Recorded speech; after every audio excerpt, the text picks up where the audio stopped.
नमस्कार दोस्तों, 4 जनवरी 2021 के daily current affairs burning news discussion में आपका स्वागत है। आज का एडिटोरियल एनालिसिस थोड़ा सा डिले हो जाएगा दोस्तों। ये वीडियो लगभग आपको सुबह 9 साढ़े 9 बजे मिल रही है।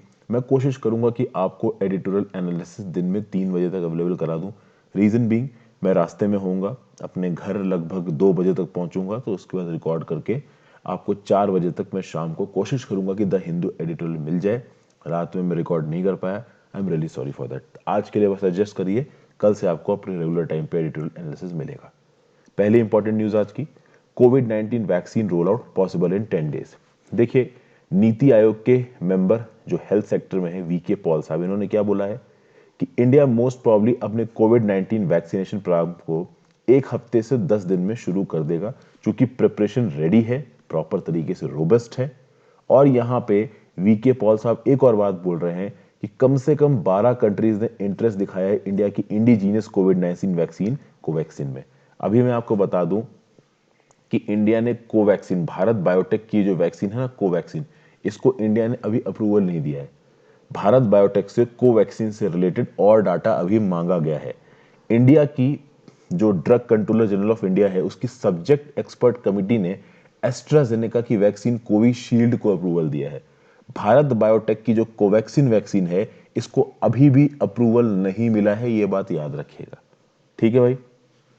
फिर यहां पे क्या बोला जा रहा है, डॉक्टर पॉल ने ये बोला है कि 12 कंट्रीज इंटरेस्ट दिखा चुकी हैं अब तक इंडिया की इंडिजीनियस वैक्सीन कोवैक्सीन में, और बांग्लादेश चाहता है कि कोवैक्सीन वैक्सीन की क्लिनिकल ट्रायल्स बांग्लादेश में हो।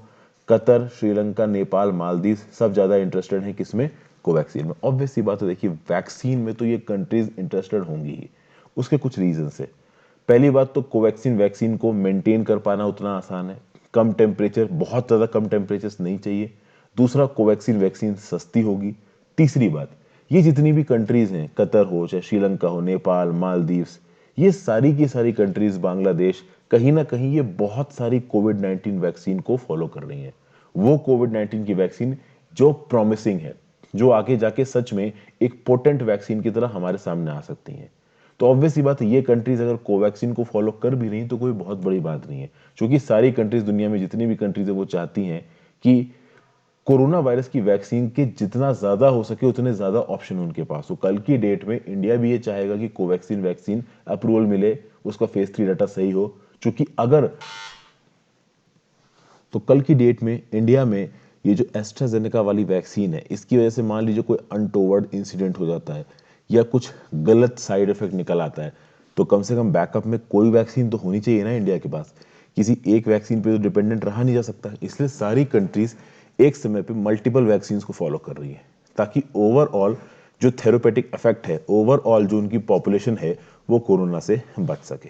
ठीक है ना भाई। यहाँ पे एक और बात बोली जा रही है यहाँ पे कि ये जो वैक्सीन है कोवैक्सीन, इसके अंदर पोटेंशियल है कि ये इम्यून रिस्पॉन्स को जनरेट कर सकता है सारे म्यूटेशंस के अगेंस्ट। ठीक है ना भाई। कोविड-19 वायरस में म्यूटेशन हो रहा है रिसेंटली, N501Y वाला जो N501Y वाला जो म्यूटेशन है, वो थोड़ा सा साइंटिस्ट के दिमाग में प्रॉब्लम क्रिएट कर रहा है कि भाई ये स्पाइक प्रोटीन को बदल रहा है, तो कहीं ना कहीं क्या वैक्सीन इसके अगेंस्ट में इफेक्टिव होंगी कि नहीं होंगी। तो अब तक तो एक्सपर्ट्स यही बोल रहे हैं कि भाई वैक्सीन इफेक्टिव होंगी।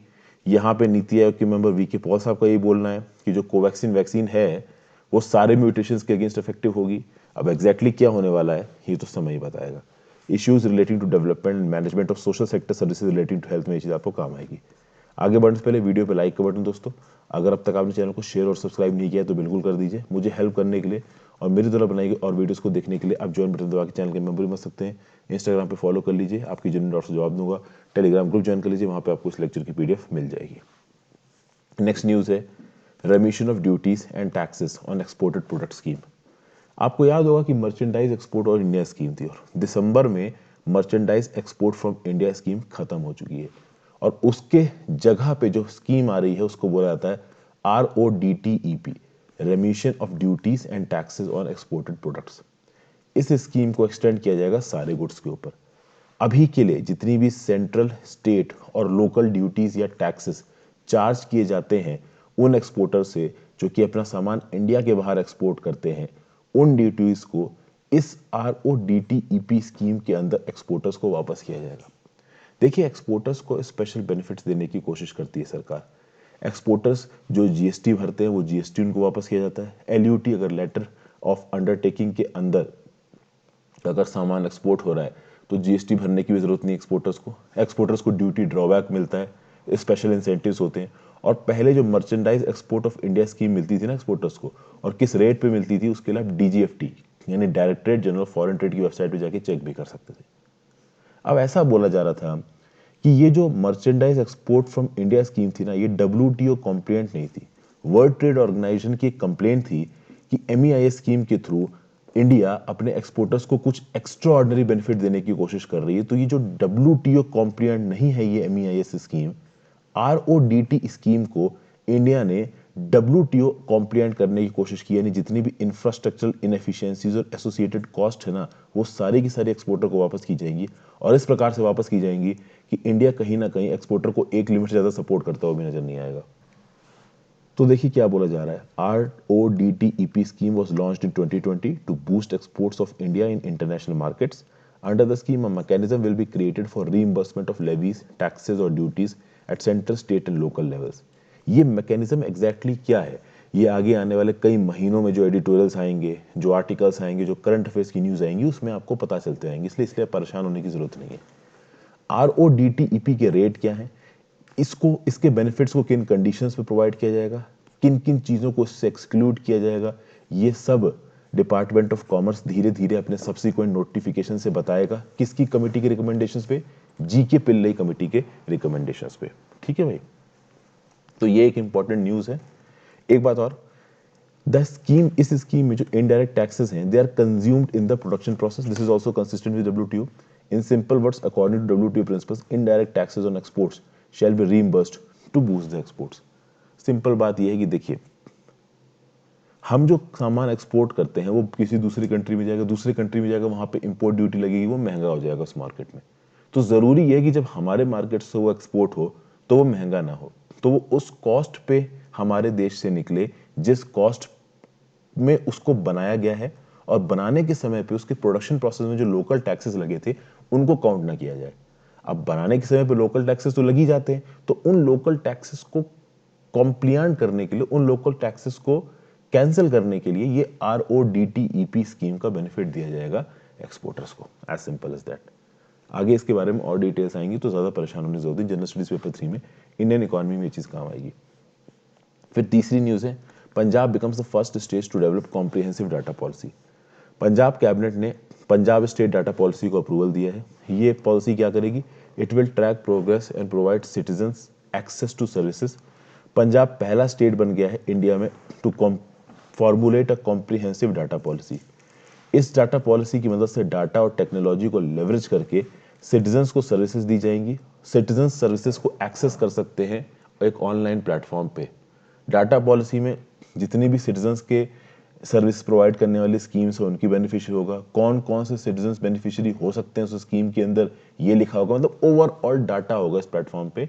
पंजाब की गवर्नमेंट जो उस स्टेट के लोग सर्विसेज को लेते हैं उनका डाटा, जिन सर्विसेज को देना है उनका डाटा, ये सब कुछ इस डाटा पॉलिसी के अंदर कवर किया जाएगा।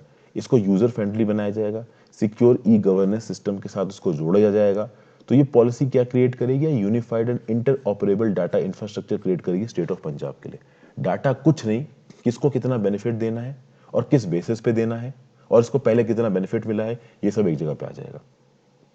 तो इससे भाई गवर्नमेंट ऑर्गेनाइजेशंस द्वारा क्रिएट किया गया डाटा एक ऑनलाइन प्लेटफॉर्म पे पहुंच जाएगा और उस डाटा की मदद से हम पॉलिसी डिवाइस कर सकते हैं। ये data policy basically guiding principal की तरह काम करेगी, ताकि अलग अलग डिपार्टमेंट्स जो भी खर्चा कर रहे हैं, जो भी काम कर रहे हैं, वो अपने काम को, अपने स्टेप्स को, अपने द्वारा क्रिएट किए गए डाटा को एक सेंट्रलाइज जगह पे मैनेज कर सकते हैं, प्रोसेस कर सकते हैं और इफेक्टिव, एफिशिएंट, ट्रांसपेरेंट और एक्सेसिबल सर्विसेज दे सकते हैं स्टेट को।